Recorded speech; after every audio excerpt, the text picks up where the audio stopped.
Assalomu alaykum hurmatli obunachilar. Sizlar bilan bugun Neta kompaniyasiga tegishli bo'lgan Neta GT Sportcar avtomobilni to'liq obzor qilishga harakat qilaman. Anchadan beri YouTube kanaliga video qo'ymayotgan edik.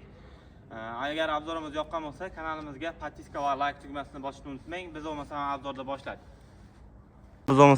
boshladik. Ko'pchilik so'raganda ko'k rangidan bormi deb, mana ko'k rangi ham keldi. Bu avtomobilimiz 2025-yilga ishlab chiqarilgan. Probeglari do'l, xitoyliklar aytish bo'yicha kraskalar top-toza dedi. Xudo xolasa mashinani kecha kuni tushirib olgan edik. Hali kraskalarni tekshirmadik. Bemalol kraskalarni tekshirib olsanglar bo'ladi. Avtomobil transportirovka mahalida oldidan treylerda shoperimiz sal into kelgani uchun mana bu yerini urib olgan. Mana bu yerlarda ozgina rasxoti bor.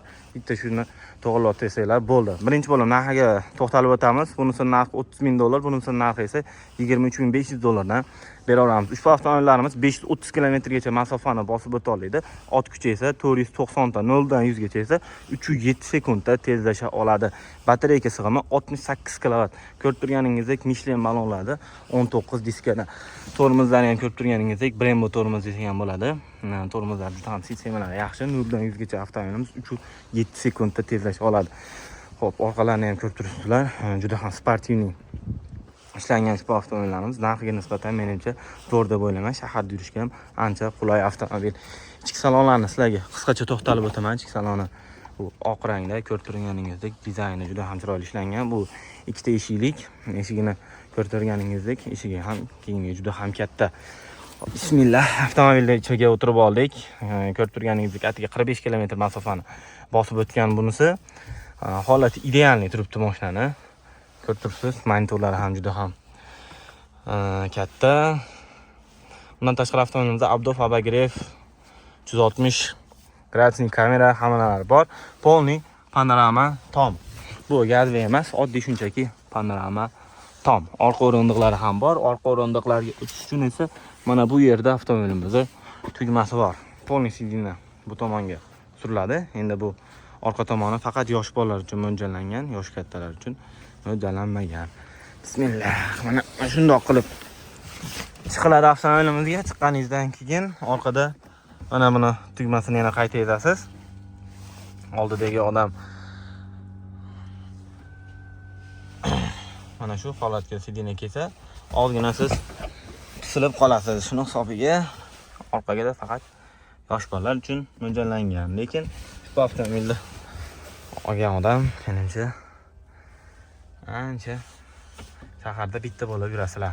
Bu mashinadan shaharda ko'p emas, menimcha 50 ta 60 dona bo'lsa kerak O'zbekiston bo'yicha. Mening taxminlarimga qaraganda avtomobilni ko'rib turganingizdek, bu 2025-yilgida, bu 2023, bunisining esa 2025. Bunda farqlariga keladi to'xtalib o'tadigan bo'lsak, ko'rib turganingizdek, buni orqasi bagaji elektronik, buni orqa bagajni esa qo'lda, ya'ni ruchnoy. Hop, bonusiga qo'shib beramiz o'zini mana bunaqa zaryadkalari. Ondan tashqari mashina ana kelsa nasos kileyi, anaqa agron shtil. Ondan tashqari poliklarni avtomobilimizga 1 yil garantiyalarini beramiz. Bu havora rangidan hozir nalichida bitta dona bor. Bo'g'lari ham yo'lda kelyapti. Aloqaga chiqishga xudo xolasa $30,000 tushib beramiz. Endi bunisini sizlarga ko'rsatib o'taman. Buning avval dalon diskalari 19, bu bitta motorlik, 6-7 sekundda tezlasha oladi. Buni ham ichki salonlarini sizlarga bitta ko'rsatib o'taman. Avtomobilimiz bu BU 10,500 km masofani bosib o'tgan. Bu kitayskiy, bu haqiqiy O'zbekiston sharoitida zaryadlasanglar bo'ladi. Bu yerga havo rangi hozir ko'rsataman sizlarga buni. Mana bu yerda zaryadga chiqadigan joyi amerikanskiy Teslalarga o'xshab. Mana bunaqa. Bunisiga to'xtalib o'tadigan bo'lsak, bunisi esa avishni o'zimizni zaryadkalarda bemalol zaryadkasalar bo'ladi. Bunda angliskiy bor zavod tomonidan, bunda esa angliskiylari yo'q. Hozir orqa bagajni ham sizlarga ko'rsatib o'taman. Buniki qo'lda bagaji ruchnoy. Buniki boya ko'rdinglar. Buniki esa elektronika.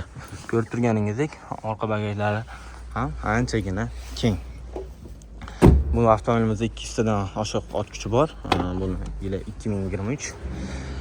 Balon razmerlari bir xil. Prostak bunga sal oddiyroq Continental bo'lgan. Continental emas, Dunlop balon qo'ygan, lekin avtomobil sifati ham ancha yaxshi.